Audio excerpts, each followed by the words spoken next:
ہجرت کا حکم آ گیا۔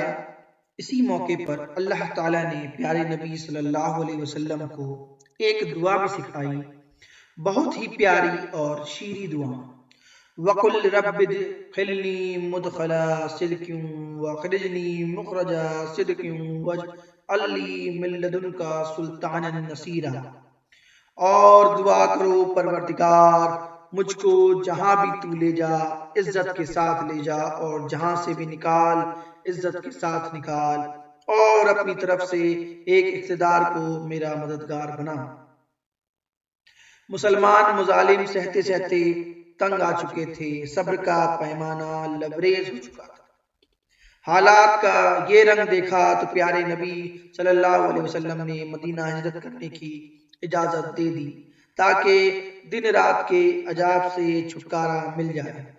دین و ایمان کو جو حرام خطرہ لاحق ہے، وہ خطرہ بھی ٹل جائے۔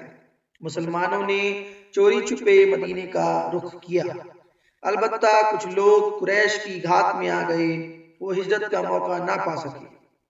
قریش نے انہیں گرفتار کر لیا،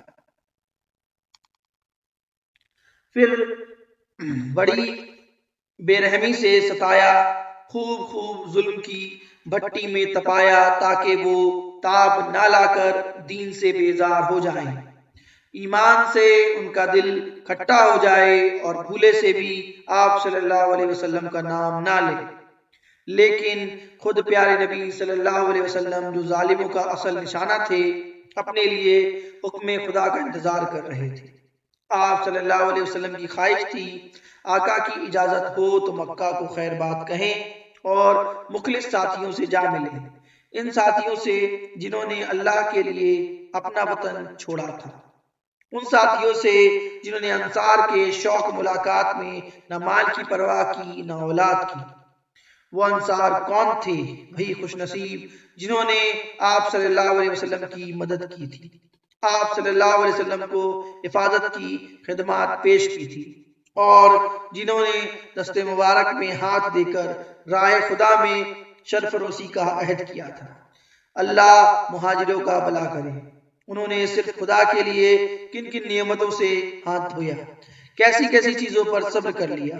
انصار کا بھی بھلا کرے کہ انہوں نے دینی بھائیوں کو اپنے یہاں بلایا، اپنے گھروں میں ٹھہرایا، صرف اللہ کی خوشنودی کے لیے۔ ہجرت کا حکم آ گیا، آپ صلی اللہ علیہ وسلم نے مدینہ جانے کا ارادہ کر لیا۔